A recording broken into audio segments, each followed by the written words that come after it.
Yo, Shortbox Nation, this is Botter, and I'm here to tell you right now that con season starts early this year with the return of Northeast Florida's premier anime, comic book, and sci-fi event, Collective Con. That's right, Northeast Florida's largest pop culture convention returns for its 10th year on March 8th through the 10th at the Prime Osborne Center in Jacksonville, Florida. 10 years of Collective Con, they're pulling all the stops out to make sure this is a can't-miss event. And the guest list they got going, don't even get me started on the guest list. I mean, they've got A-list celebrity guests and voice actors from some of your favorite movies, anime, and video games like Elijah Wood and Sean Ashton, Ray Park, Trisha Helfer, Ross Marquand, Max Middleman, and Bo-Katan herself will be there, Katie Sackhoff. Tell me what other convention is giving you the opportunity to meet Frodo and Sam from Lord of the Rings, Darth Maul, and One Punch Man all under the same roof.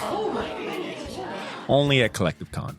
And if you're looking to get some of your favorite comics signed, or if you want to get an original sketch from some of the best comic artists in the world, well, you're in luck, because there'll be plenty of comic and creator guests there, like DC comic artist extraordinaire Clay Mann, Harvey Award-nominated illustrator John Taylor Christopher, Marvel and DC cover artist Chris Stevens, and acclaimed Star Wars author Timothy Zahn. They'll all be at Collective Con this year. And if you're looking to bring the family, or if you want to make a weekend out of it, you're in luck, because there'll be so much going on at Collective Con that weekend in the form of vendors, fan panels, video game tournaments, cosplay contests, after parties, and a bunch of fan events. You can purchase single and 3-day weekend passes now using the link in this episode's show notes, or by going to collectivecon.com to book your tickets and hotel.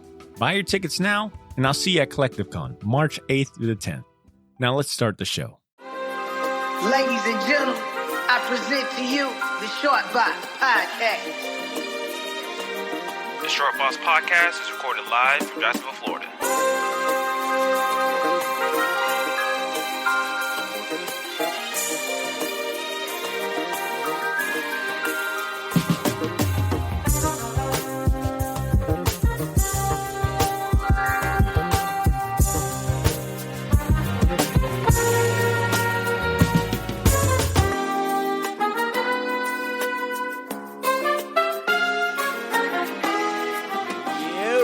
Shortbox Nation, welcome back to the show. And if you're tuning in for the first time, thanks for pressing play and welcome to the best comic book podcast this side of the multiverse.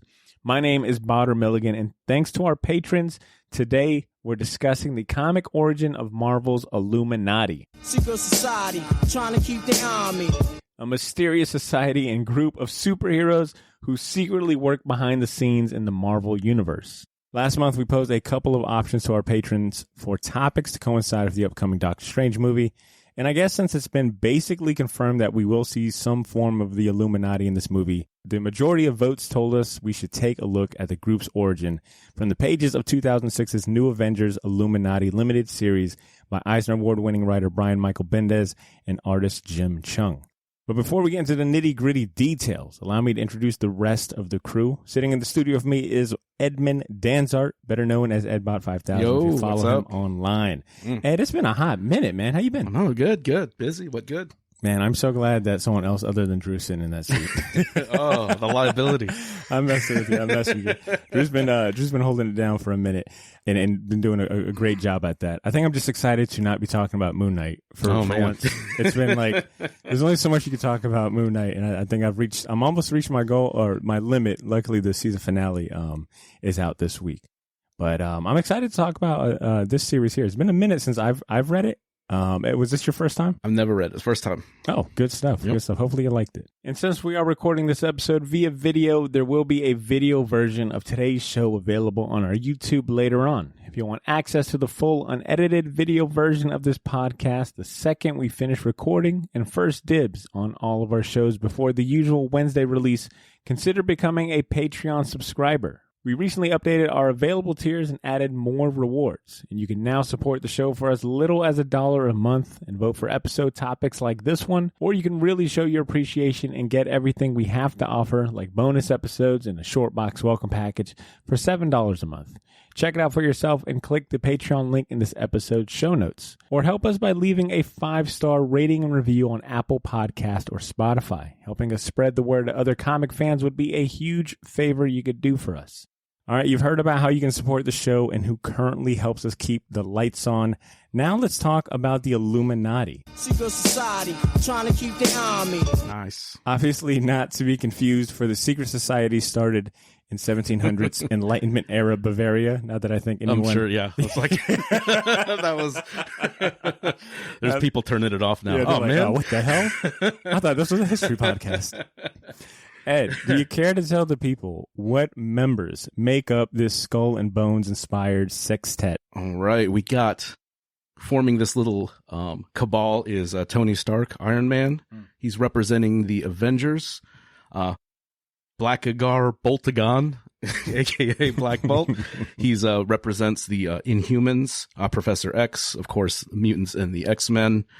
Reed Richards representing the Fantastic Four, and Doctor Strange, he's kind of in that representing, I guess, like the magical realms and magical element of the MC or the Marvel. I wish he'd be like, you guys know I don't represent all of magic, right? Like, you know, like there's a guy down the street that pulls rabbits out the hat. I don't represent him.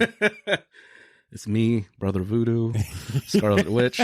You know, actually, real quick on the topic of this, the representation in this group leaves much to be desired. You know, they did invite Black Panther. He's True. like, "Fuck this." True, noise. and he was, you know, he took the logical route. He's Yeah. like, No, let me get back later. Let me see if this works first. Then I'll come back a few years later. Good point. Oh, and sorry, Namor representing the Atlanteans. Who is the least, who you know, judging from this comic book, The muscle. and also the one that you wish would not have joined, because he just seems to always have an opinion on pretty much everything. His opinion is like beat the shit out of them until they agree with you. Yeah, he's got his ways. And why aren't we beating the shit out of them until Yeah. they agree with us? All right, thank you, Ed. I'm gonna go ahead and share the solicitation for New Avengers Illuminati issue 1 that was first published in December 2006, because I think it gives such a good, pretty much overview of the story and the group's reason and origin, and it reads as follows. The Illuminati is a secret organization comprised of several of the world's most powerful heroes. These 6 men have worked together to mold and shape the status of the superhuman world and the world around it. How and what they have done together has remained a mystery until now. Writers Brian Michael Bendis of Avengers and Ultimate Spider-Man fame and Brian Reed of Ms. Marvel fame have joined together with Jim Chung of Young Avengers to reveal this untold story of the Marvel Universe and how the Illuminati's actions affect today. So that's the solicitation there. Good little level set. Ed, I'm assuming you read all 5 issues, right? Yep. Awesome. So how did it sit with you, and what do you think of the idea of a group of superheroes like these pulling the strings behind the scenes? I liked it a lot, and it's a great kind of catalyst for getting into these big events, you know, because 9 out of 10 times every decision they make is not the right one. You know, it always backfires. These are some of the most, they are clumsy as hell and barely making, making it out of any of these situations. But it's cool seeing, like, the idea of it is, I think, really smart, just kind of getting these kind of splintered groups of heroes. Mm-hmm. Realistically, they can't all work together, but we can have a representation of everybody and then kind of figure things out, and then basically, like, you know, in secret talk to each other and kind of pre-plan, because it's because it basically, after, you know, Kree-Skrull War, you know, Tony Stark is like, we don't want to be like on our heels every time some shit goes down. Yeah. So let's do some preventative action and let's try to figure this stuff out before it gets, you know, because, you know, Earth almost got destroyed. So, but I think it's a very smart idea. It's a great, you know, catalyst for stories, because it's basically the last handful of big events was the, you know, caused by the Illuminati. You know, they had a hand in it. You know, Civil War, World War Hulk, you know, Secret Invasion. Like everything is basically due to poor decisions on the Illuminati. For sure. It started with an altruistic motive. You know, Tony Stark wanted to form this, and his original actually idea was to form a delegation of a delegation of like the X-Men, the event, like a super group, a super government representing the superhumans in the Marvel Universe. You know, we've got the X-Men, it'll be the Avengers, the Fantastic Four, Atlantis at that. But that idea was quickly shot down by pretty much everyone, in the sense that, you know, it was too large. You know, like, I know you getting on Namor, but he's even the one's like, you guys can't even get your own house in order. How do you think we're gonna, how do you think that's gonna work? Yeah, I mean, his approach is very brash, but at the end of the day, he's like cut the shit guy. He's like, exactly. The buck stops here. Exactly. But of course, like, they decide instead of doing like a formal delegation, instead they'll go the secret society route, and they'll just have these 6 individuals meet on a regular basis to share ideas, to kind of like share topics and things going on in their respective worlds. So if something's going on in the mutants, Charles Xavier would be that representative to share that information. And the idea is like, if we each have a piece of the puzzle, if we come together, there's nothing that could stop us. And they all have different, perspectives. It's not like 5 of the same type of character making the same decision. You have 5 completely different characters. Yeah. That is some of my favorite aspects going on in this series, is that this isn't a very big action heavy series. Like there's no big brawls or punching, superhero or monster in the face. It's a lot of like battle of ideology and a lot of bickering. Yeah. Plenty of bickering. You also realize that these guys, for being leaders of their respective teams, they are not team players, at this point. Like they can't put their egos aside or their approaches, but some of that is the fun in it for me, is like the dialogue that they share, and like, you get to watch certain characters interact with each other that up to this point it was not very common. Like you weren't going to see, like there's no reason for Professor X to engage with Namor, or or at least not in a way where it makes sense. Why are these guys together? Yeah. Like this idea here. And it feels like common sense at this point, right? Like we're so used to seeing, the Avengers comprised of different representatives. Wolverine, as a member of the Avengers. He's been a member of the Avengers for a long time. So it's kind of like, well, yeah, of course this would make sense that the top dogs for each of these groups would meet, at some point. They're privy to a lot of information, and they have a shared interest in, which is protect our kind, protect humankind at that from threats, and be heroes. Yeah, and it's like the 5, basically, you could say probably the best representatives of their groups, their respective groups. Like they're either in charge, like Black Bolt and Namor and Professor X, or they're kind of the financially in charge, like Iron Man. Yeah, I agree with you 100%. I think the concept and idea is really cool, and I think that's a big reason why our patrons chose this one over the 2 other like very more Doctor Strange specific comic options I put on the poll. It was this. I also had Doctor Strange: The Oath by Brian K. Vaughan, which is a really good read. If you just want to read a straight Doctor Strange story, I recommend that one. But the third option, which I thought was a shoo-in to win, considering it's a classic, but it was Doctor Strange and Doctor Doom: Triumph and Torment. where they try to get Mike Mignola, soul. for goodness yeah, sakes. I was like, that's a really good one too. That's going to be an easy one. But instead, Illuminati came out with a. Once you heard Professor X's voice, that's like, nope. When you heard Patrick Stewart's voice in the trailer, yeah. Maybe we should tell him. Yeah, and I've noticed that, like comic YouTube, especially at that, have the videos of the Illuminati have already started rolling in. Oh, so yeah. It's a safe bet. But overall, I know I personally think the concept and idea is cool. You pointed out that it's been a vehicle for a lot of memorable Marvel summer blockbuster events at that time. Like some you of said, the better recent ones, dude. I mean, it was during that stretch in the late 2000s, like 2006 to 8 and 9, where it was like back to back Marvel summer blockbusters, and that's how they advertised them. Like, hey, these are big events. But you mentioned Civil War, World War Hulk. They laid the foundation of World War Hulk in this series, and then Secret Invasion spun out of this. It bared a lot of fruit in that instant. Yeah. But this concept of the Illuminati is something that has been steadily, it continued to kind of bear more fruit, especially when you consider Jonathan Hickman and what he did with the group. When he took over New Avengers and really like focused on this team and introduced new elements and conversations into what was set up here.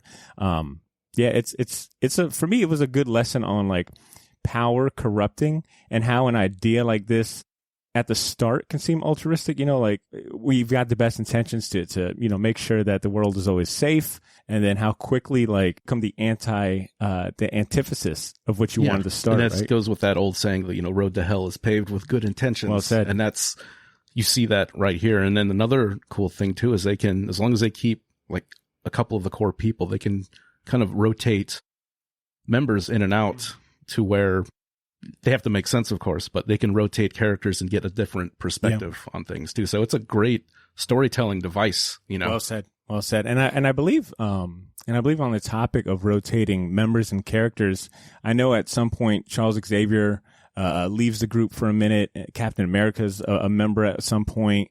But Hank McCoy, the Beast, actually takes Professor X's place. So there's a few rotating members, and I believe Black Panther at some point. I know Black Panther does come back to the group, especially during Hickman's run. Because that's the one I'm kind of familiar with, because it was the Civil War tie-in. He was there was like all those spin-offs, and I believe he was in that incarnation of the Illuminati. So. Yo, this is Botter. Sorry for interrupting this episode, but I'll keep it brief. I wanted to let you know about a massive sale we have going on over at the Shortbox store on all of our merchandise and apparel. That's theshortboxstore.bigcartel.com. You can now save 20% off your entire order using the discount code YOO, Y-O-O. So if you've been waiting for the right time to finally buy that gauntlet snapback, or if you ever wanted to buy any of the shirts you see me wear on the podcast, well, now's your chance to get them for a steal. We still have a few sizes left of everything, but they won't last long, and once they're gone, they are gone. And then I mentioned that all of our apparel is screen printed on high quality material. None of that heat transfer or direct to garment stuff. Our shirts are some of the most comfortable ones you'll ever wear, and the hats look even better in person. So wear your support for the Shortbox Nation proudly, knowing that you're going to look damn good doing it. Get to theshortboxstore.bigcartel.com as soon as you can, and don't forget to use that discount code YOO, Y-O-O, to save 20% off your entire order. All of this information can be found in this episode's show notes if you want to get there faster. Thanks for not pressing fast forward. Now back to the show.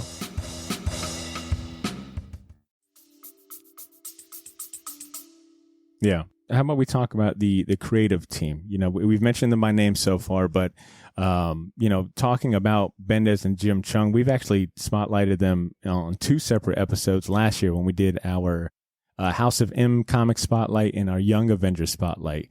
But what did you think of their product together in this one? Like I said, Jim, I think he's the perfect artist for this because it's very dialogue heavy, and he's one of the best I've seen to do a lot of dialogue, a lot of people just sitting around talking, but making it interesting visually. And not just one head here, another head on another, like what I always kind of complain about is like the talking heads thing, especially like you said earlier, this is not a action-packed, series. There's a lot of talking, a lot of ideology talking, a lot of bickering, arguing, people trying to get their point across and making that interesting and no punches. But when you see like those splash pages, man, he's really good at those group splash pages too, like when they flash back, or even that first appearance where they teleport into that Kree ship, and they're just that kind of page, that page there with Wolverine. That is awesome. That's incredible. All those characters, and it makes sense. It's not confusing, and you don't get lost. Everybody's clearly defined. That is a beautiful, beautiful splash page. The splash page Ed's making reference to is in issue 3, the Secret Wars episode. So yeah, Jim Chung did have a flashback. Yes, I get to draw some cool shit. Yeah.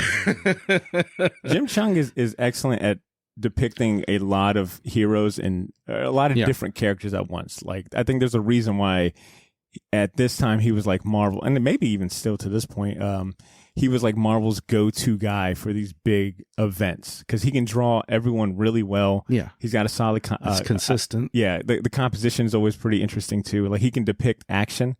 With that praise aside, I will say, I think he played it a little safe in this, but knowing that this was such a dialogue-heavy series, I don't know if that's his fault, Yeah, and I think that... the way he approached it, because I think his page layouts are really good too, like those kind of thin horizontal panels cutting up the pages in like 5 or 6 horizontal panels. It just makes it more visually interesting than just a big one panel with like a bunch of word bubbles. Splitting it up like that, even dividing panels of one picture, makes it more visually interesting, that where you don't get like a slog reading a lot of the stuff. So it's a tough task, but I think he was really successful at it. Yeah, he shined where he could. I think where I'm getting at is that when you see like these big kind of epic splash pages where like action is being depicted, and then you look at the story that you got, you're almost like, damn, they could have rather read that. What was that? You're almost like, damn, there's a reason why Jim Chung is called on to do like these big action blockbusters.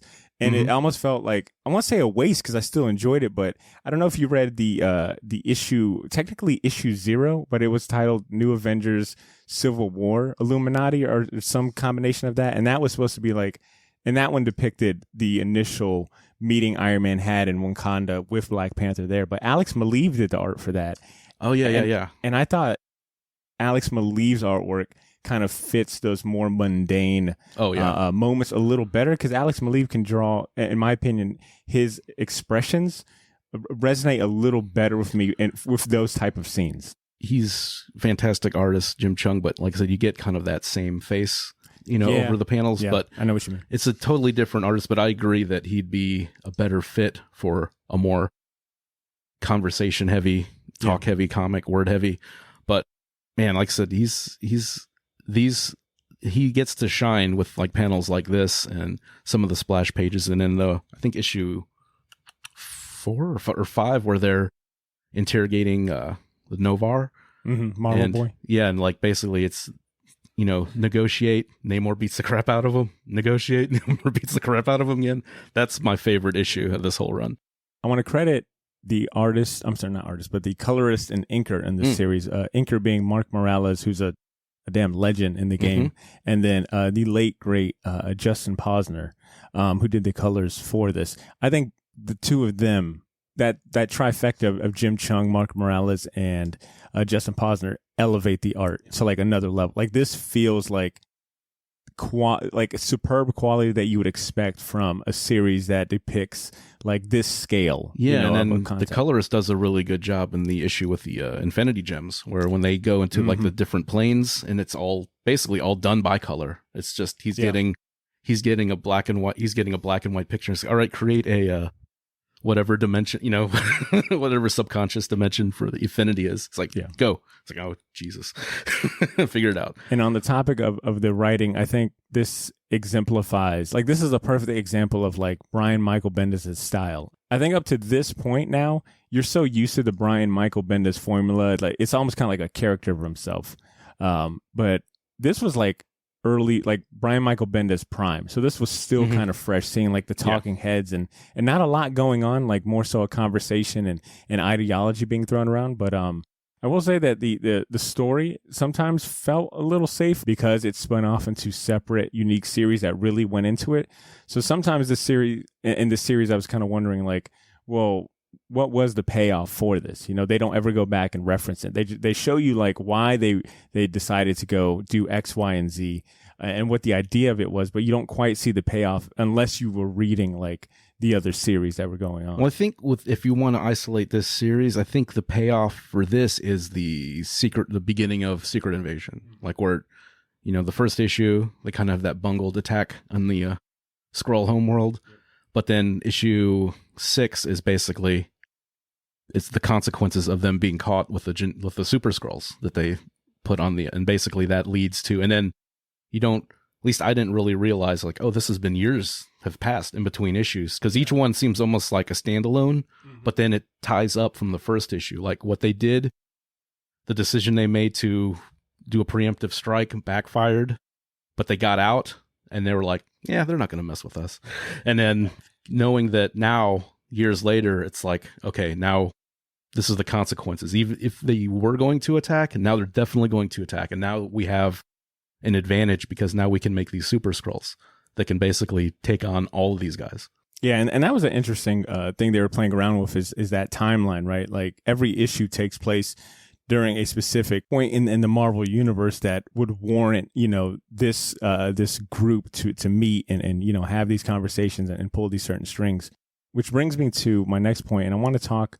We're just talking a little bit about what transpired in these 5 issues, 6 if you include the issue 0 / the 2006 special that showed like their first meeting. But in the primary 5 issues that we're talking about in this 2006 New Avengers Illuminati run, issue 1. They go to the Skrull homeworld, where they kind of grandstand and threaten them to never invade Earth again. Of course, this takes place after the Kree Skrull War. The Kree Skrull War being the catalyst for them to even form this group. It's kind of reactionary and preemptive. It was a reaction to the war, but preemptive in the sense of like, we'll never let it happen again. So we need to go tell the Skrulls to never come fuck with us. Yeah. Which backfires because they get captured and then eventually break out. But it allows these Skrulls to examine and study them and really get their genetic material and stuff like that. And now we really know how to fight them, because at the beginning, it's the king. It's like, how did we lose to these backwater Earth?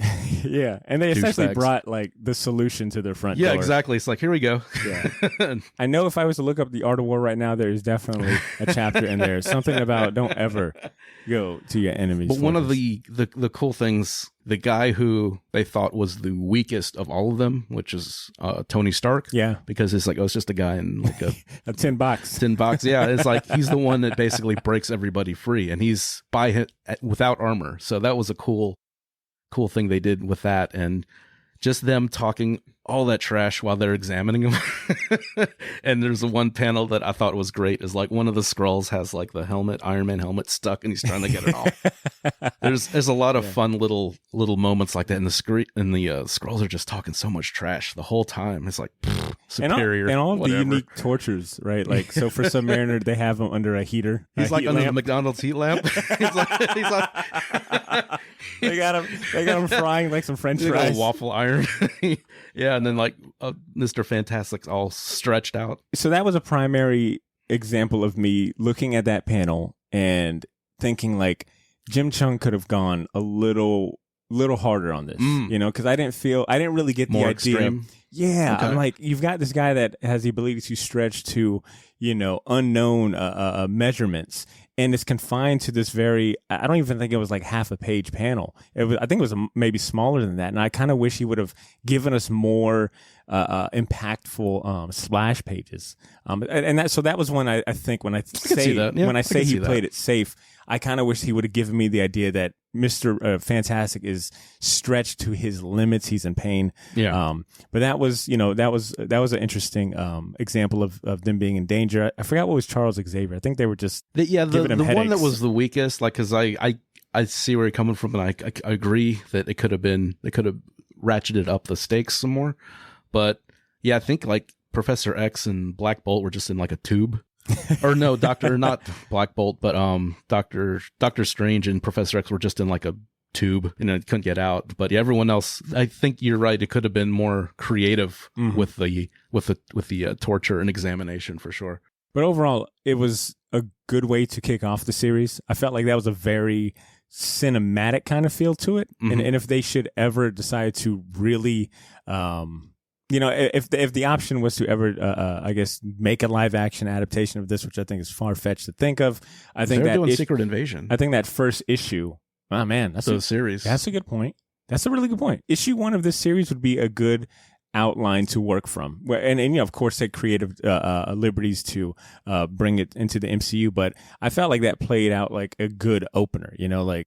You get a good beginning, middle, and end, and then of course that pays off in the last issue. Yeah, and you can see why this is not a good idea what they're doing already. It's like this wasn't even that serious of a mission, and you guys fucked it up. Yeah, especially like one of the funny things too is like Namor is just like man, that was awesome. He just blew up their ship. It was great. Killed a bunch of these, and it's like you don't have to enjoy this. It was like I'll enjoy it for all of us. Yeah, I'm telling you, man.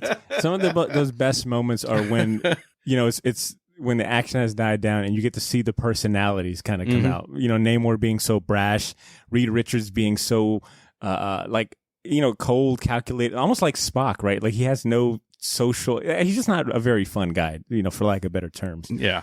All right. Issue 2 on forward, I think from 2, 3, and 4 is when they kind of start playing around with the timeline, where it's not following a canonical story or in a literal sense, but in issue 2, it's almost like tying up loose ends. Yeah, like kind of like a prologue, epilogue. Thank you so much. Epilogue for certain big Marvel events. So issue 2 would be the epilogue of the Infinity Gauntlet series. It finds the team primarily led by Mr. Fantastic in this particular mission, attempting to gather the Infinity Stones for themselves and attempt to destroy them for good. Yeah. And I'll pause right here to say, I think this issue had one of my favorite panels. That's a cool or one. pages. That's what I was referring to as like the colorist job. Yeah. Doing all that kind of cosmic background. That's 100% the colorist doing that. Yeah. So watching, Reed Richards with the Infinity Gauntlet kind of, floating in space with the other members as they search for these stones. And he gets kind of like Gollum-like with that gauntlet. He's like, I'm going to have all the stones. I mean, we? Oh, yeah. We. Yeah.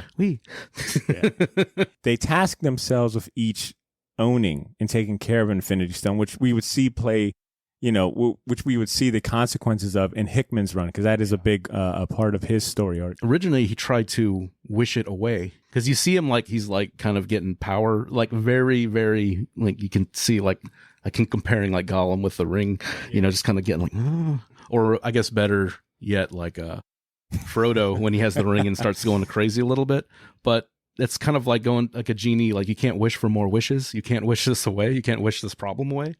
And that's a fun idea of, splitting up the gems with all the people. That way one person doesn't have the power. Conveniently, we have 6 members and we've got 6 stones. I see what you're doing, Brian Michael Bendis. Not bad. All right. And then pretty much, like I said, the rest of the series finds him doing other various things that I don't think have as much impact on the larger Marvel universe. We find them trying to convince the all-powerful Beyonder to stay the fuck away from Earth. That's a fun issue, too. That's probably my second favorite issue, is because it's fun seeing, because I remember the Beyonder and they drew him like the 80s, like white, all white coat, almost kind of mullet, too.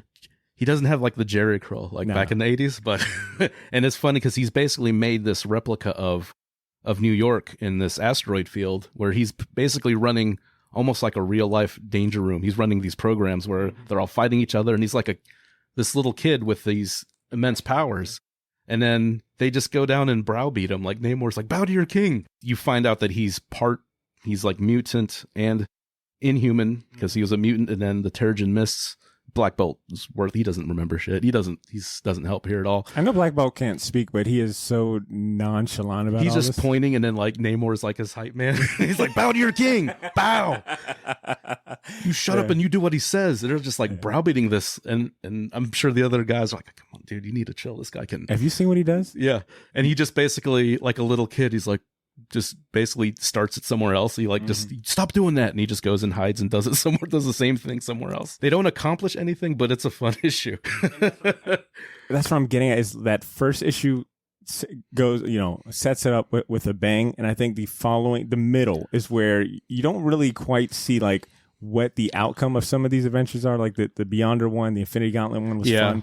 And I think to me, maybe the weaker one was issue 4, where they try to convince Marvel Boy to join the good guys instead of declaring war on Earth. I thought that was kind of a little random. Disagree, because that's my favorite issue.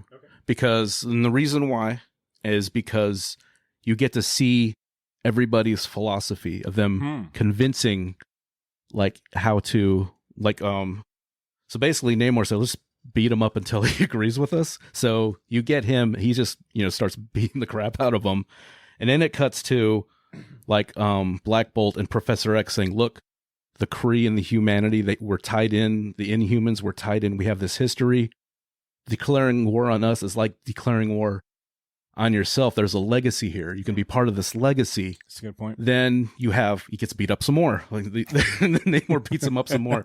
And then you get Tony Stark, who's basically trying to play to his kind of superiority complex that he has. He's like, look, I get it. I'm smarter than all these assholes out here. But look, make this work for you. You can either fight us, and you haven't even fought the strongest of us yet. You haven't fought the Hulk yet. Namor's beating your ass. Wait till the Hulk gets a hold of you. You know what I'm saying? It's like, and there's a lot of strong people here that you cannot win.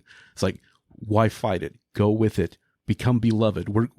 We want you to join us. He's playing on that kind of ego. It's like, you can be a superstar. You can be a hero. You can be revered. And then like Reed Richards kind of goes with the kind of in the same way, but kind of like that more nostalgic where like Captain Marvel's like, look, Captain Marvel, this is like another kind of playing on the legacy thing. He was a hero. He sacrificed his life to save us. And it's like, you're doing him a disservice if you're attacking us because, he's one of your greatest warriors. So you see all these perspectives of him trying to convince this guy to do what, in their opinion, what is right. So you kind of get these different views, and you get to see everybody's perspective, from brute force to like the kind of, you can be a star here, dude. Like Tony Stark, you can be a star, man. It's like, accept it. I get it. These people suck. You're better than all of them. I can relate to that because I'm better than all these people, and when you put it in that light, I see this issue in a different light. I didn't look at it that way. It's not, and I think the multiple fight scenes, because like I said, it's probably not the most entertaining comic per se, but I think kind of seeing them, and that's the thing. Let's talk to this kid. It's like, we can make this work. He's young. He's impetuous. He doesn't see the big picture of everything. And then you have all their different perspectives kind of trying to convince this guy, from beating him up to being like a kind of like a quasi celebrity, to your heritage, your legacy. So I really like that issue. Well said. And I guess it does show you that, their mission isn't always stopping some esoteric and existential threat. Yeah. Sometimes it's, it's them having a positive or direct impact on steering the life of other heroes, like for the better. In this case, Marvel Boy is a little kind of confused and angry at that. Yeah. And he's like a teenager. He's just mad at the world, and he wants to take it out on Earth. And the thing too is like, they don't just let him go, it's like, look, this is up to you. It's like, you can either sit in this cell forever, and if you do, get out and you start showing your ass, we'll just get Namor and the Hulk. They'll rip you in two, and you're done. Yeah. And you're smart, right? You think you're so damn smart. Figure it out. Oh, and I think in that issue too, like, there's some kind of cringy dialogue where they're talking about, like, where he's talking about sleeping with Madame Mask, and like saying, you guys are married, you can get. Yeah, it doesn't age well at all. It's like, it does not age well, some of the dialogue. But the funny thing is, one of the funny lines is like, it's like, yeah, sometimes Sue just leaves the Baxter building, and I don't know where she's at. And then it shows Namor, in his Speedo, all jacked. And he's like, oh no. And that's kind of one of, Namor seems, what's the word I'm looking for? He doesn't seem like too deep a character, but he's saying, look, it's like, believe me, I tried to get her to leave you. She loves you. Spend time with your family, make time for them. It's like, she will not leave you, but you treat her like a prisoner, in that building. So it's that was a cool moment, but there was some, kind of cringy stuff in there too that, yeah, like I said, doesn't age particularly well. Yeah, for better or worse, it's definitely an insight into a guys club in the MCU. Yeah, that it's like happens, almost like a locker room not talk. MCU. Yeah. Exactly. Locker room talk with the 6 guys with the biggest egos, and they talk about Professor X and what's her name? Oh, Lilandra. Yeah, she's like, you dated out of your species. I was like, what? All right, and then the last issue of this series, so issue 5, is the payoff to the first issue. This is when they find out that the Skrulls have infiltrated their ranks, posing as not only other heroes like Elektra, but even members within the Illuminati. Black Bolt. This is why you never trust the silent ones. It turns out they find out Black Bolt has supposedly been a Skrull for as long as they can remember. So the guy that hasn't said a word obviously had the perfect cover up.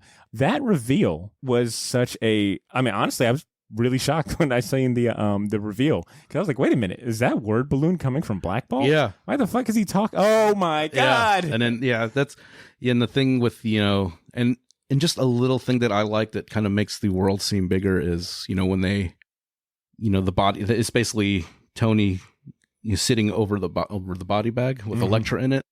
And I was going to make a Jennifer Garner joke, but it's a Skrull. It's a square-faced Skrull. It's not Jennifer Garner. But really, real quick, really awesome one-page splash we get of them, of the dead Skrull body in the Elektra. It does kind of look like Jennifer Garner, don't it? Square jaw. But but and it's like very little, but I thought it was cool. Is like, and she's like, this is Elektra, and then I don't know.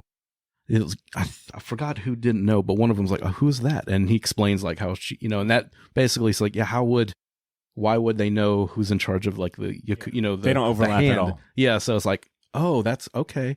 It's like, not everybody knows each other. Yeah. It almost gives you the scale of how big the Marvel universe is via these there's six representatives of different sectors, if you will, of the Marvel universe. So it is interesting that, this person wouldn't know anything about what this person's got going on, which once again calls or like a non-Avengers would know because they're not tied in. Which calls again to the reason of having this group, right? Which is such a great vehicle of having overlapping stories and introducing characters with other characters.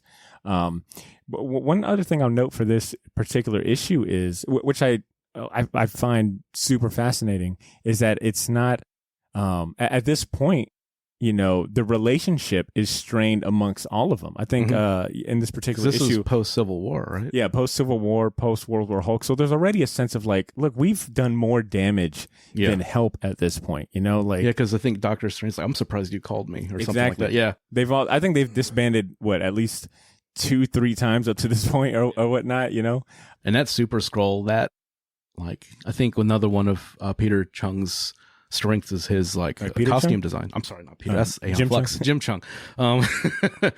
Is his costume design. If anyone's going to do a redesign of outfits and costumes, hire that guy to do it, because that was a sweet outfit. That was like an Elvis jumpsuit with Namor's black thing with the wings, and man, he looked really cool. It was like the coolest looking Super Skrull I've ever seen.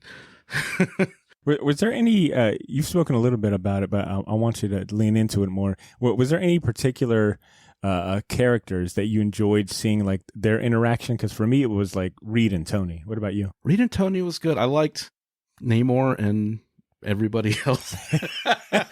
Namor, because another fun thing was when they, and it's they're even keeping stuff secret from each other, because when they use the scroll ship again, they're like, I thought you destroyed this thing. It's like they can track it and find it, and and then Namor looks at Reed, is like, you guys are making, it's like, and Reed's like, well, we're learning technology, this is going to be helpful for mankind, and he's like, you guys are making money off this, aren't you?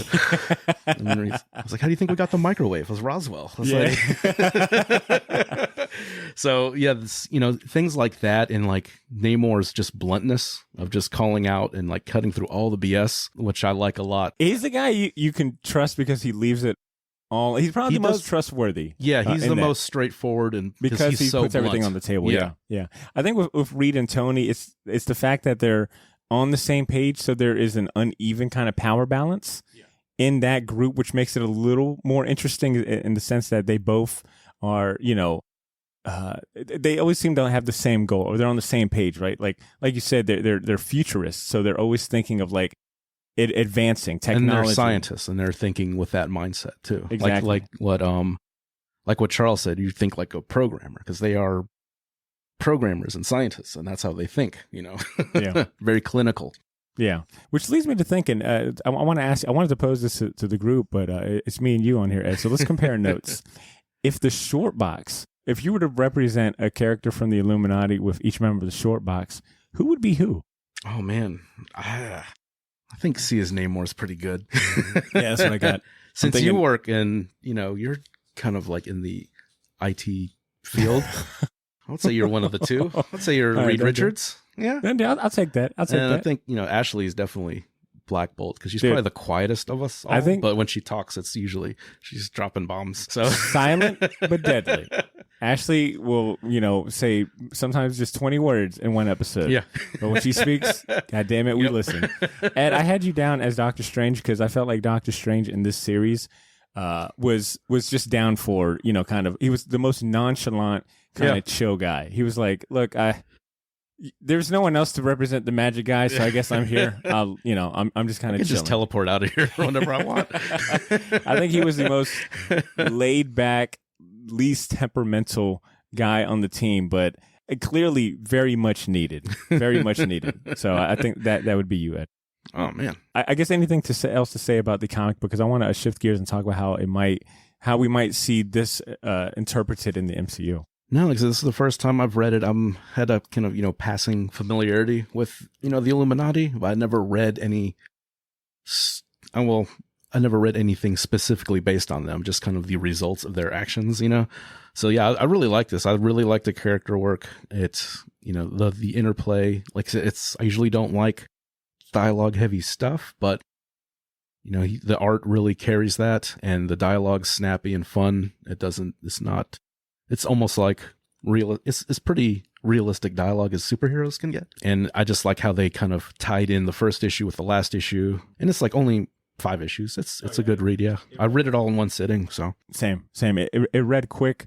It seems like such a simple idea, but it's still a really cool vehicle to tell other stories and to like really not only show you the scope of the Marvel universe, but to also like bring it even closer together, right? To like allow overlaps and certain plot points to really like expand by using other characters and whatnot. yeah, and it kind of gives you, I guess, more validity to these multi-title crossovers. You know, it's like, okay, that's why Captain America is over here and, you know, fighting Juggernaut. You know, why is he here? You know, I will 100% recommend our listeners check out this new Avengers Illuminati. Unfortunately, it is really hard to find in a collected format. I looked on Amazon. The only listing they have for a collected format is a hardcover from 2008 that is going for way too much money. That's wild. I thought they'd be pumping those out like crazy. Unless they have plans to do so and it just hasn't happened, but I feel like you would at least see a listing or a pre-order on Amazon. Yeah. But I think they've kind of like some hardcover thing with like the one shot and then this miniseries. Yeah, you would think so, but unfortunately they dropped the ball so far as I can tell. But you can still read this series on Marvel Unlimited or on Kindle or Comixology, so you're just going to have to, you know, read it digitally somewhere. But I will also recommend New Avengers Volume 1, Everything Dies by Jonathan Hickman and Steve Epting. Like I said, Brian Michael Bendis, Brian Reed, Jim Chung, they set a great foundation in you know, creating the Illuminati and giving us like, you know, the foundation for other stories in that immediate kind of time frame. But what Jonathan Hickman does with revisiting the Illuminati and really putting them in a, you know, in a literal, you know, I'm sorry, and putting them in much higher stakes. What he does with his run is amazing. And the fact that he's got he lets the story breathe for damn near like 2 years. You know, his run lasted for so long, and it really let the story breathe. I recommend that if you've never read Jonathan Hickman's Avengers story arc.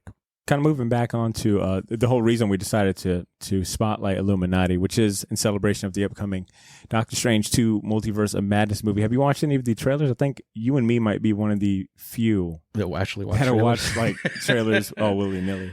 Yeah, I watched that. Like I said, you sent out that list of trailers. I didn't know there was that many. Yeah, I was like, oh man. Luckily, they were all like a minute and a lot of the same stuff. But I've no idea where they're going with this.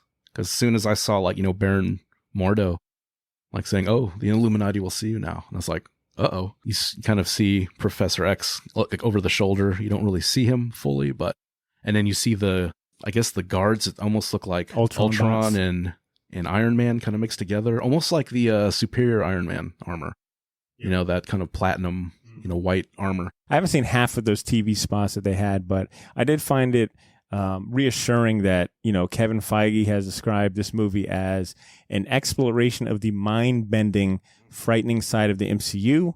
And I'm sure that's got a lot to do with the fact that they've got Sam Raimi on directorial duties. Elizabeth Olsen and Benedict Cumberbatch have both praised like being able to work with him and the vision he's bringing. And the visuals, that kind of, the crazy visuals, the crazy camera work and stuff, that's right up his alley. You know, because he does if you just look at the movies he's done, that's like, they're all pretty, they get kind of out there. So this is like a perfect fit, I think. Yeah. Let's go ahead and name some of our best guesses or thoughts on what elements from the Illuminati comic may be used in the film based on what we've seen so far. You've mentioned already Patrick Stewart was teased in the first trailer. Yeah. He's also listed on IMDb, though he's not credited as anyone in particular. It doesn't say, you know, Professor X. He's just credited there. Yeah. His appearance in that first trailer or so was, I'd say, like the main catalyst that sparked the initial Illuminati rumors. I know when that first trailer came out, it felt like that's all anyone honed in on was the back of this bald head guy. The back of this bald head. It's like, oh, that's how they're getting the X-Men in here. And I'll be honest with you, I was so hesitant to finally cave and accept that was Patrick Stewart. I was like, it could be anything, I got to see the guy, Took there's some plenty Star of bald Trek heads. clips and made a.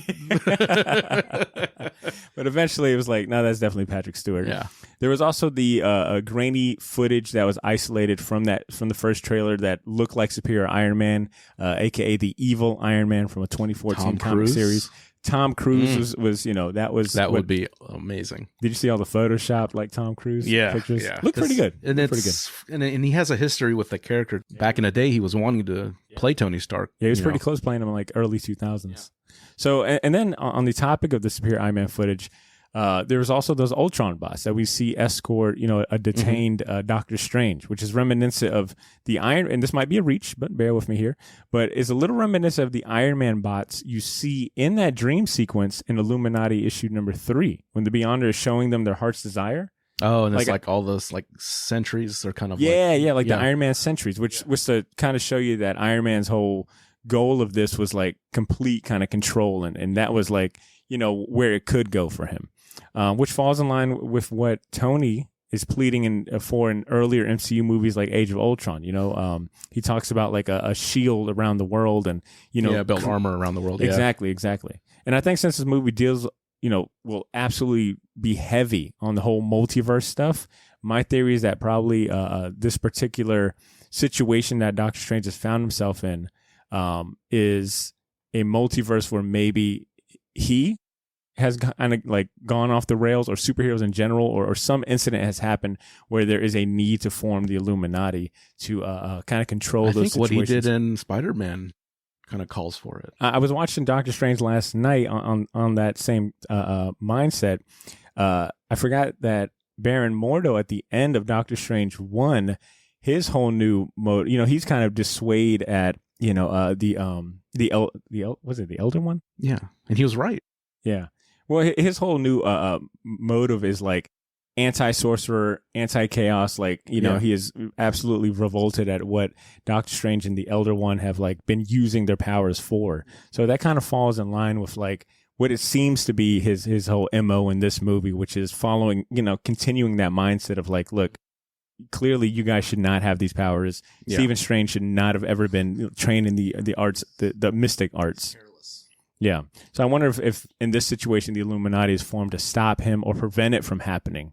Because we do see that weird evil version of Doctor Strange in the trailers too. Yeah. And I've heard rumors that they might do like a lot of the What If, like the animated series, like Captain Carter, I've heard thrown around as being part of the Illuminati. So it could be an Illuminati made up of representatives of different multiverses.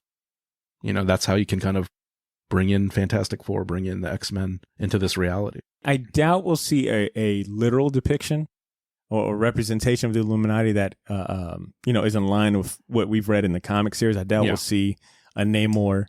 I just have high doubts that we're going to see the first appearance of like a Reed Richards or a Namor or Black Bolt in the MCU in this movie. That just feels like it would be kind of too much to put in, or explain. Yeah, and even in like the trailer, you see empty seats when he goes into that kind of courtroom. For sure, there's other members for sure. So that could even be like a post-credits scene. Like once they fight like him and Scarlet Witch, figure out what they're doing. Yeah. That could be just even a teaser for another Illuminati-based thing. Yeah. So that couldn't even. I wonder if their role will be similar to like the TVA, where this Illuminati, it doesn't necessarily isn't proactive, but they're more, or even reactive. Like they are more like, the High Council that takes a look at various multiverse incidents and the kind of, they're the judge and executioners. Like the Watcher. Yeah.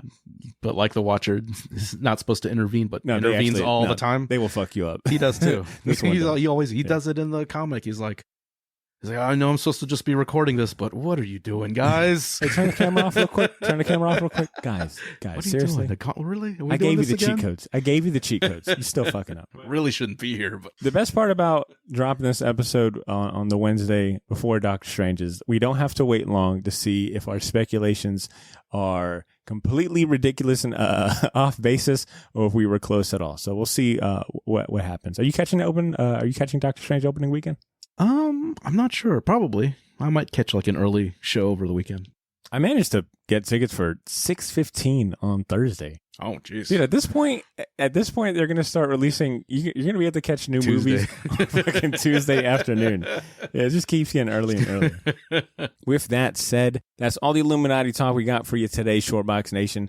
We've spent all this time talking about a comic book from 2006, 2007, and what might come in this new Doctor Strange movie. But it's now time to move on to our next segment and talk about some new comic releases hitting your local comic shops in the next month. It's time to grab a fistful of new comics. You can either have a mouthful of tea or a fistful of comics. Fistful of Comics is the part of the show dedicated to all you Wednesday warriors who loyally frequent your local comic shops every week, as well as newbies looking for a little help and direction on how to spend your hard-earned cash on only the best new comics. This segment is brought to you by Ben Kingsbury, owner of Gotham City Limit, Jacksonville's premier shop for comics, toys, collectibles, and more. And even if you don't live in Jax, you can still shop at the Limit by visiting their website, which is linked in this episode's show notes, or shop their community marketplace on the Whatnot app to find rare and hard-to-find comics for a steal. Like we always do with this time.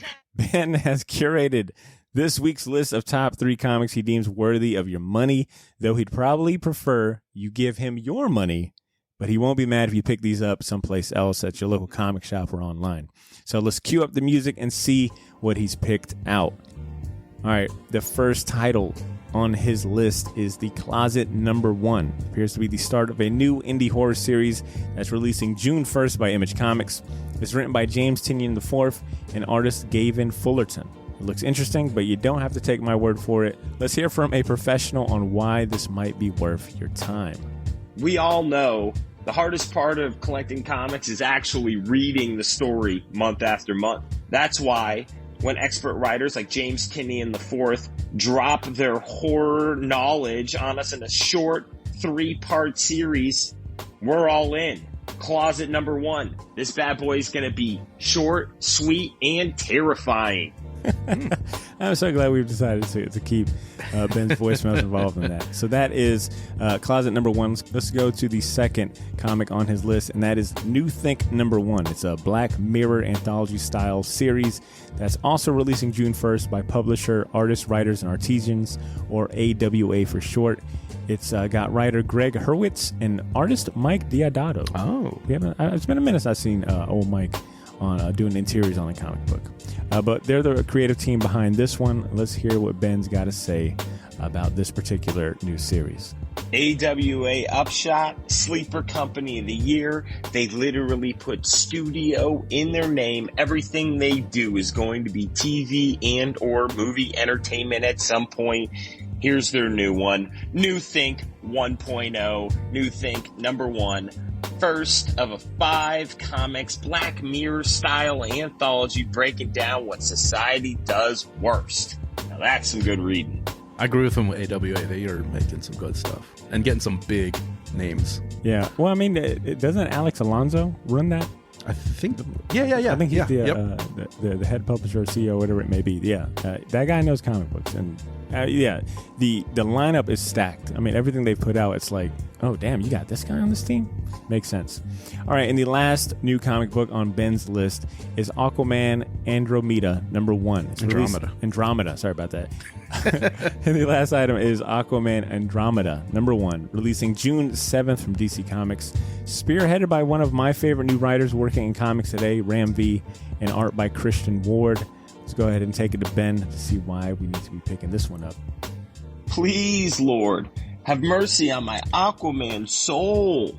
I've been waiting my entire adult life for an Aquaman story that actually resonates, and I believe Ram V, new writer of Aquaman Andromeda, might have found the perfect combination. Mix a little deep sea exploration with a little deep space exploration. Now that is an Aquaman story I can't wait to read.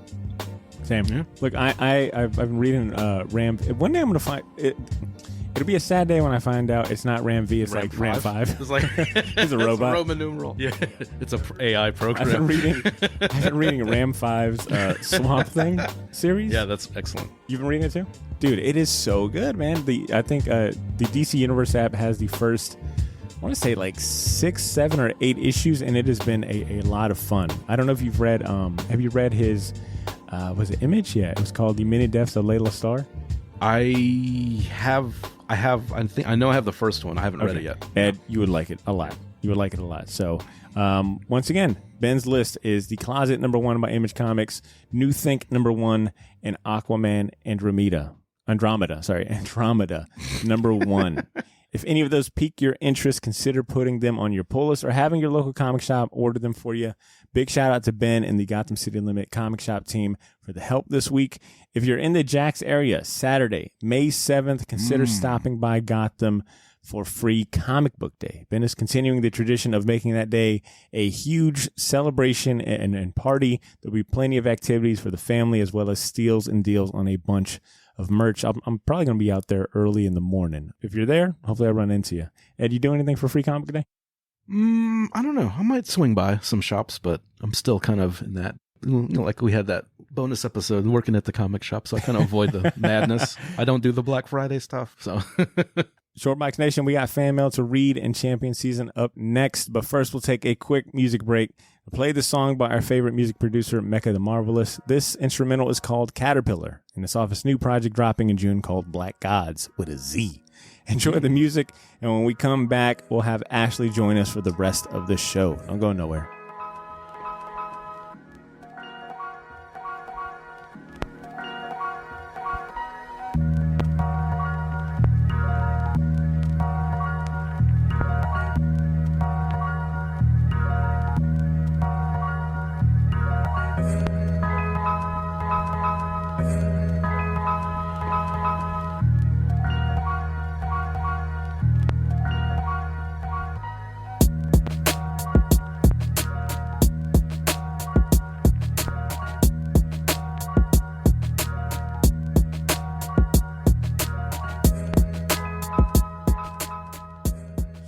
Nation, we're back from music break. Once again, the music you just heard was done by Mecca the Marvelous. Support the man by pre-ordering his new project on iTunes.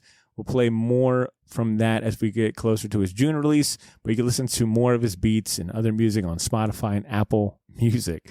We got a link to his entire discography on this episode's show notes. Check it out. And now let's get to some fan mail. We do got Ashley. We lost her via video right now, but Ashley, if you can hear us, say hello. Hey, I'm still here with my crappy internet. I apologize. Actually, you had to miss the first half because I think, in Ed's words, you fucking hate the Illuminati. All aspects, real and comic book related. Conspiracy theorist. Yeah. I wanted to get the truth. It sounds like you have been swamped, kicking ass, drawing comic books and, handling a bunch of different comic book projects. Is there anything that you can share that isn't secret? Oh. Yeah, I'm just finishing up issue 3 for High Spot. It's The Adventures of Kate Carter. So it's almost finished, and we're going to print it for Heroes Con in Charlotte in July. So I had to get that finished. And I read the first, that 0 issue for the Illuminati story. Mm-hmm. And I need to read more Namor because, man, I love He's that great. guy. He's awesome. Yeah, his interactions with the other characters are the best. Now, do you like him for his character, or is it just because he's always in Speedos and his chest is always shown? All of the above. Yeah, same. Speedos don't hurt. Don't hurt. Get him in the Marvel universe. Like, I'm ready. Actually, next time I go to the shop, if I can find that one, it came out of a Marvel Legends Namor figure where it's literally just him in a green Speedo. So if I can find that one, I'll pick it up for you. It's a pretty ridiculous figure, to be honest with you. But Ashley, I'm so glad to have you back with us, especially for this second half. We got some emails that address the team, and it'd only feel right to have you on board. And for anyone asking about C, man, C, I don't know if how many people know this, but our boy C He's a dad. He's an official. He's on paternity leave. Yeah, he's on right now. paternity leave for a minute, enjoying newfound fatherhood. But he'll be back when he's ready. But just wanted to send a shout out to C, Sarah, and of course, baby Samara Rose. Big shout out to the Cordero team. With that said, let's get to some of these emails that we got this week. This first one comes from our boy, Andy Callahan. He's got no subject line. He said, fuck the subject line. I'm going straight to the to the body text. And here's what he's got to share with us this week. He writes, Short Box Crew. I haven't emailed in a while because I haven't been up to date on much. So I'm just going to champion old business like it's cool. Everyone loves the 90s X-Men cartoon, but was surprised at how good the Silver Surfer cartoon is. Another fun old cartoon has been the Batman series from 2008. Also, I'm re-championing a couple comics. Carmen, the story and art had a very European Mobius feel to me, and Primordial. Not a lot of dialogue, but the art was colorful, cosmic, and fun with lots of geometric weirdness. I love both these comics because the art really stuck with me above any other books I've read in the last couple of years. Last thing, I'm surprised that I don't ever see any of these Shortbox crew around town. And if I did happen to see one of you buying something suspicious in a local comic shop, her secret would be safe with me. Thanks. AC from JB. Now, considering that the only her on this show is you, Ashley, do you want to address the fact that Andy Callahan might have seen you buying something suspicious in a local comic shop? Explain yourself. Young lady. I would like to say snitches get stitches, Andy. That's all I have to say about that. Secret society trying to keep their army. Oh, man. That is great. Dang, Andy.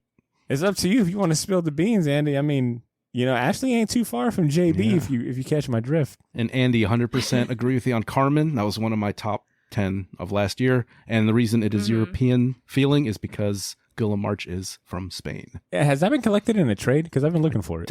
Not yet. I don't think so. Okay. I'll be on the lookout for it. What I'll address, of course, no surprise here, is the Marvel content of this email and say that the Silver Surfer cartoon is a lot of fun on rewatch, especially with how kind of poetic and Hamlet-y it kind of feels. Like I think we discussed the first episode in one of our earlier Pilot's License episodes, a review series. Oh yeah, and I forgot about that. Yeah, the animation holds up. Though maybe some of the dialogue might be a little tough pill to swallow, but overall a fun cosmic Marvel cartoon at that. All right, let's move on to our next email. Thank you so much, Andy Callahan. Now, if you recall the last time that we recorded, I prompted our listeners to write in and tell us of the different personalities that Mark Spector / Moon Knight has. Who would they be in correlation to members of the Short Box crew? I said, the best email would win some exclusive comics from Gotham City Limit. I've actually got these right here. The Shadow War Alpha variants, these Gotham City Limit exclusive variants at that. And we got 2 submissions, and I thought they were both fantastic. So I want to share with you guys. It's been over a month since I made that prompt, so we're just playing catch up. So apologies for the late response, but better time than ever, right? This first one comes from a new name. I haven't seen this one come across our inbox. His name is Mitchell Mayo. He's got a pretty sweet Doctor Strange photo. I don't know if that's him in cosplay or not, but pretty intriguing. His email is titled The Different Phases of Moon Knight. And he writes, Hello, Shortbox. I just got done listening to the comic spotlight for Moon Knight, and I have to say congrats to the crew on another great deep dive on the comic run from Warren Ellis and Declan Shelvey.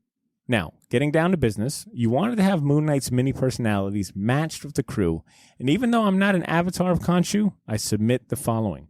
Mark Spector. In my view, he's the host personality that houses and at times tries to control the others. There would be only one person to best fill this role, and that would have to be Botter. With his ability to keep the show on the rails and tamp down the chaos that the other personalities bring to the show, he would be the best Mark Spector. Mr. Knight. Compared to an Adam West-style Batman personality who is the liaison between the authorities and people looking for help, the best person for this role would be Ashley. Whoa. With her connections to the comic industry's different artists and writers, she fills the spot as the show's go-between best. Okay, I like that. We've got Jake Lockley. If you need intel on which crime boss is doing what or where the deal is going down, find Jake Lockley. Best described as a Matches Malone character, his job as a taxi cab driver gives him eyes and ears on what is going on at ground level in the criminal underworld. Who could possibly fill this spot other than the man of 1,000 voices, Cesar? His interview skills best fills the spot for information gathering. I can get behind that. Cesar isn't just some seedy shit. His old life was. Now that he's a dad now. You know, He's changed. Past that. But he's still got it in him, right? Well, Don't ever still forget haunts that. him. Are we describing John Wick or are we describing Cesar? All right, last but not least is Stephen Grant. Fighting crime as the Fist of Khonshu is going to take resources and money to get the job done. And unlike Bruce Wayne, who was born into money, Mark must rely on Stephen Grant to fill this role.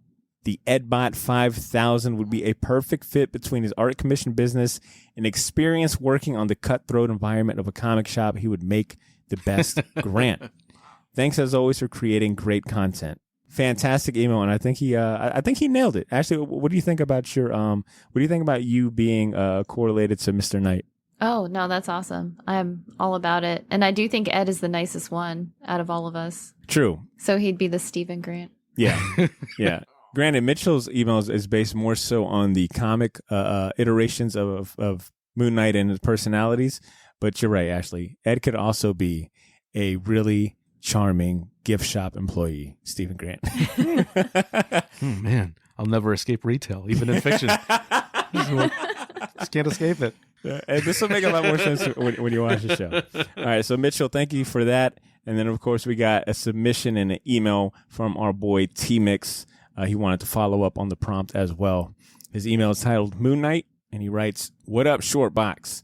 Gotta say, I never read Moon Knight, but after the spotlight and now watching the show, I'm very intrigued, and I'm picking up Ellis's run and then Jeff Lemire's run.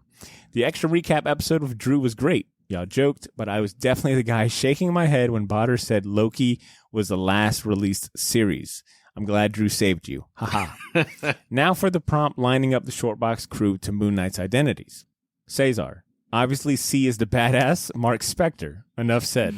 Questionable. I might have some words against that. Moving on, though. Ed. Mr. Knight. Yeah. Cred Ed is the detective of the bunch, and he has the style to match. Hard agree. Super agree on that one. Ashley. Khonshu. Dang. Wow. The queen of the short box is the Egyptian goddess. Khonshu gives Moon Knight his purpose. I think Ashley sides the same. Won't disagree on that one at all. Drew. Jake Lockley. Drew has the street smarts and the hustle. Okay. Botter. Stephen Grant, but not the comic billionaire, but instead the Disney Plus version if he hosted an Egyptian podcast. Egyptian podcast. Okay. All right. And of course, he signs out with Hasta la próxima, mis amigos. T-Mix. Thanks again, T-Mix. Much appreciated, buddy. All right. Ashley, what do you think? Which one would you rather take? Would you take being T-Mix's interpretation of you as Khonshu, the Egyptian goddess, or are you cool with Mr. Knight and Mitchell's interpretation? I mean, they're both awesome. Khonshu just has so much power, though. True. Mm-hmm. True. You're kind of OP in T-Mix's version. Yeah. And what about you? What about you? How you feel about Mr. Knight or being Stephen Grant? That's pretty awesome. I don't think I could pull off the white suit, though. That's tough. I don't know, Ed. I feel like I've seen you do it. And I think at our next live These event. food stains all over that thing. Couldn't do it. I got to Scotch guard that. Yeah, that would be your what is it? What's your other IG handle? Edbot Eats World. That would be the Edbot Eats World personality. Okay, Fucking that works. Yeah. All right. Here's what I want to do, because I did say that, whoever sent in the best submission, I would reward one of these exclusive DC Shadow War Gotham City Limit. It's so many words of Gotham City Limit. One of these exclusive Shadow War variant covers. What I'm going to do is I'm going to award both Mitchell and T-Mix, considering it took me a damn month to get the results and read these emails. And the fact that both of those submissions were great. Yeah. They were two of the best ones that we received. So I'll be sending both of you guys a copy of these. Big shout outs to Gotham City Limit for supplying these. And of course, it's Mitchell, T-Mix, and our boy Andy Callahan for submitting emails this week, which is all the emails we got to read today. We'd love to hear and get some more to read next week. So please, listeners, I don't know if what's the prompt? I know I've got some more comics to give away. What's the prompt we want to do today? You know what? Let's keep it topical. So I went ahead, me and Ed went ahead and matched a member of the Marvel's Illuminati with members of the Short Box. So I'll prompt our listeners to do the same as well. Write in, tell us which member of Marvel's Illuminati, and that could be any member that's ever been a part of it in the comic book canon, with a member of the Short Box. All right, I want to hear your approach on that one. And of course, I've got some comics to give away. I'll probably give away an issue of Jim Rugg's Hulk Grand Design. All right, I picked up another copy of issue 1. We had him on the show a couple episodes back, so I'm going to spread the wealth. So send us an email with your thoughts and your approach to that prompt, and we'll read it next week. Write us what you think in a short email and send it to our inbox at theshortboxjacks@gmail.com. And while you do that, we're going to move on to our next segment and tell you about the best entertainment options we've personally enjoyed this week. It's time for Champion Season.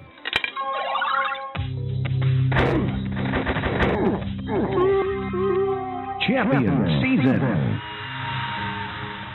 Champion Season is the part of the show where we highlight other worthwhile entertainment like movies, TV series, books, video games, and really anything else we'd personally recommend to our friends. So people like you and the rest of the Short Box Nation. Ashley, we've done a lot of talking already. How about you go ahead and kick us off for this segment? What are you going to champion today? Okay, I have 2 super awesome ones. I'm actually excited this week. So hit it. If you can see on the video, I got this book called These Fists Break Bricks. Oh, yeah, we see it now. Oh, wow. That looks like a one of them books for dummies. Just like the design. The whole thing is about kung fu movies in the 70s and 80s. Oh, I'm getting that. And it has all these super cool old kung fu movie posters.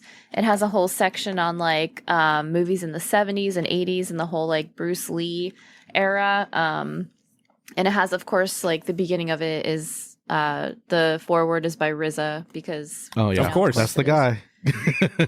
But yeah, it's an awesome coffee table book. That's cool. I saw it at Gotham. Oh, I wonder if that's the inconspicuous thing that Andy Callahan watched you purchase. Oh. Yeah, let's go with that. Yeah, that's it. Man. Learning how to kill. My Krav Maga book. That's a strong champion out the gate. That is cool. Ashley. I'm definitely getting that. What else you get? And then I saw a movie this week, and this movie made me laugh. It had action sequences that had me on the edge of my seat.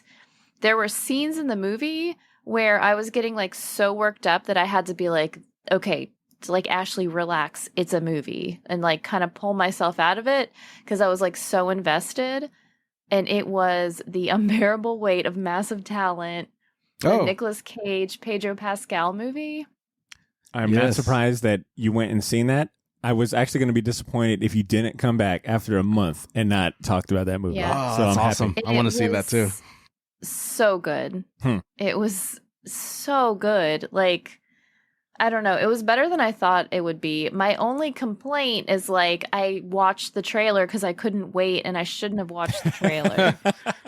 You broke your own rule. Yeah. I did. I broke my own rule. And then I remembered why I have this rule. Because a couple of the scenes were kind of ruined because I saw them in the trailer, but other than that, it was so good. It was just pure enjoyment, Con Air. You know what I mean? Yeah, nice. That sounds awesome. Solid picks, actually. You got a third one to round out a trifecta? No, I just had 2 big ones. All right, fair enough. I like that. Ed, what about you, man? What are you going to champion today? All right, since you just mentioned it, I'm going to recommend Jim Rugg's Hulk Grand Design. Issue 2 just dropped last week. Madness. It is a fun, if you want a condensed history of the Hulk and done in kind of that, their kind of underground comic style. It's a fun 2 books to read. It goes over pretty much everything up to, I want to say early 2000s or so. Yeah, it covers a lot. It's a lot. It's a great resource. It's a great book to just kind of get an overall history of the character and all his changes. And it's just a really well done book. And the second one, I have the same feelings of this movie, but it's a different movie than what you picked. But I just saw Everything Everywhere All at Once. That's one of my champions today. It is incredible. I don't know, it might be a better multiverse movie than Doctor Strange, but it is Michelle Yeoh is in it. And it is I didn't expect it to be a martial arts movie. I didn't want to assume just because she's in it, there's going to be martial arts, but it starts off as this heavy kind of generational family drama. And it reminds me a lot of, like I said, she reminds me a lot of my mom when she was younger, just really work focused, really, like I said, it's trying to keep everything together with my dad being, in the military and stuff like that. So I see a lot of kind of parallels with that. And there's, the generational with trying to connect with her daughter, connect with the husband, connect with her elderly father. But then it gets silly and with the multiverse stuff, and it gets really fun. And that kind of takes that weight, that emotional weight off of that first 20 minutes. But you kind of go through that roller coaster of emotions too. But I think the silliness of it and the, just the fun of the different versions, and just basically the movie basically saying to, the message that I got out of it was trying to like appreciate your life as it is, not what it could be or what you think it should be. Because like one of the heavy things in that movie is like, she basically splits to all these different things, and it's like, my life was better. Like if I made this other choice, if I didn't go with you, my life would have been better every other way. And kind of the premise is she's started and stopped so many things that she kind of fractured the multiverse, because she started and stopped and didn't pursue her dreams or what she thought she wanted to do. It's a really well done movie. A24 is just, they make probably some of the best movies lately. It's not too slow a burn. It kind of like the first 20 minutes, then it starts getting kind of crazy. I'm going to say there is a Chekhov's butt plug that you need to keep an eye out when you see that movie. But like I said, I highly recommend a movie. It's probably one of the best movies I've seen in a long time. It's really well done. Excellent. I was also going to champion Everything Everywhere All at Once. And I'm going to add The Northman as well. I realized earlier, that's really good. I realized like last month I'm still paying for this AMC Stubs membership, and that shit is not cheap. And I was like, I should probably go see like as many movies as I can before I decide to cancel this. But I decided to go watch both of those, and you definitely captured a lot of the reasons why I liked Everything Everywhere All at Once, because I had no expectations going in. I had no idea either. I don't think you can even go into that movie with expectations, because it just takes you in so many different ways. But I highly recommend seeing both of these movies in theaters if you can. I'm not sure how much longer either one of them is going to be in theaters, but they're both very solid examples of like movie experiences that are elevated when you see it on the big screen. Like Everything Everywhere All at Once, to me, I wrote down, it'll tickle your brain and your eyeballs. It'll give you a punch to the gut, and then it'll wrap you in like a blanket by the end. And if you aren't already a stan for Michelle Yeoh, you damn sure will be by the end of it. And that's not saying that she's solely the shining beacon in this movie. The whole cast is fantastic, but she just, man. Dude, some of the set design and the costuming in that movie is wild. That's what I'm saying. It is a visual like buffet. And you have to go in it kind of, it's one of those things you have to go along with the ride. You have to basically, okay, let's go, let's do this. You can't sit there arms folded over criticizing things, because it gets really surreal and silly. Hot dog fingers. That's all. The hot dog. Yeah. Oh, so gross. And I want to say some things. And I want to say some things about The Northman, which actually I think you would really fuck with The Northman. I don't know if you're considering to go watch it at all, but it is also, that's that Viking movie, right? Yeah, it's essentially like the story of a young Viking prince kind of following his destiny and fulfilling this prophecy. Very heavy into Norse mythology. If you're interested in Norse mythology at all, go see it. It is another kind of like visual feast. They have a lot of very surreal moments that like, they play with the Norse mythology and presenting that. But if you're impatient for stuff like Game of Thrones or Thor, or you really wish Vikings out of 7th season, this is the movie for you. Now, I do say Game of Thrones and Thor, but this movie makes those properties look like Sesame Street, with just how like gory and violent this movie ended up being. But there's an insane amount of talent in the movie. You got Alex Skarsgård, who is This dude, his shoulders like touch the top of his head. This dude became a absolute fucking unit for this movie. Dude looks like a real life Viking. He is brolic as hell. He is insane to see on screen. But you've also got Anya Taylor-Joy, Nicole Kidman's in it, Ethan Hawke is in it, and I'm like, damn, I feel like I'm seeing this guy everywhere. So insane amount of like just talent in the movies. Go see Northman if you're interested. How pale is Nicole Kidman now? Every time I see her, she gets like lighter and lighter. Is going to be invisible soon. Well, I'd almost say Anya Taylor-Joy is giving her a run for her money. Oh, man, yeah. You know? So, yeah, excellent movie. And the other thing I'll champion is comic related, and that is Human Target. It is being published by DC, specifically the Black Label book. And to me, it is already a very strong contender for comic of the year, if not will be my comic of the year. But it's written by Tom King, art by Greg Smallwood. So you've already got a superstar cast of creators. It's a whodunit / detective noir style story told in 12 issues. It's centered on a C-list character, at least in my eyes, the Human Target. And the gist of it is Chris Chance, who is the Human Target. He's a man hired to disguise himself as his client to invite would-be assassins to attempt his murder. He takes a job protecting Lex Luthor, and then, of course, things go sideways. He gets poisoned, and he has 12 days to discover just who in the DCU hated Luthor enough to want him dead. So every issue is, one day passes, and it's him interacting and interrogating a different member of the Justice League International, which is kind of interesting that he's got a very strong feeling it was someone from the Justice League International. So, he's one issue is him with, the Blue Beetle, Guy Gardner, Booster Gold, and the Martian Manhunter, and so forth and so forth. The series is on hiatus until September, which... very few series go on hiatus. It's always like the ones that you're most anticipating will go on hiatus, but it's on hiatus until September, and which gives you plenty of time to read the first 6 issues before it comes back and wraps up. But I'm telling you now, it is amazing. It is so good, and I've always been pretty critical about Tom King. I won't say I like everything by him, but his most recent stuff with like Catwoman, Batman, especially Supergirl, and now Human Target.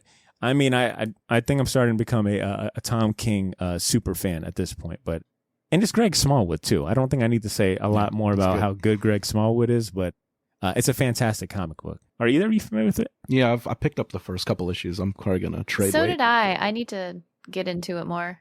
It was definitely one of them titles that I was picking up, and I was like, this can wait. No, I'm telling you right now. I mean, I guess at this point you can't wait because it's on hiatus, but it is phenomenal. It is absolutely phenomenal.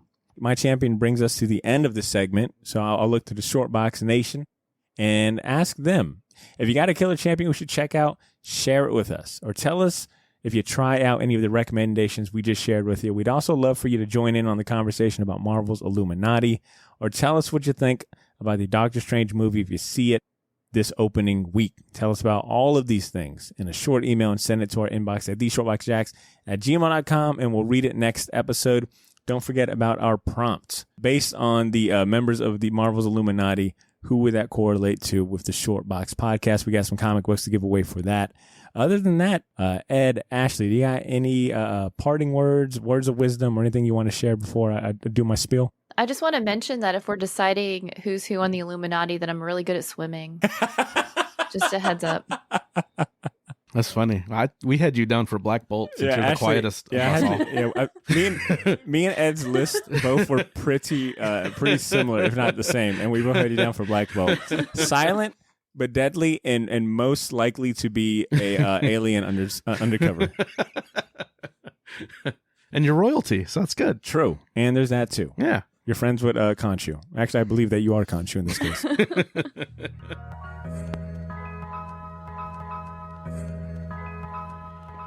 There you have it, Shortbox Nation. Thank you for hanging out with us this week, but it's time to close out the show.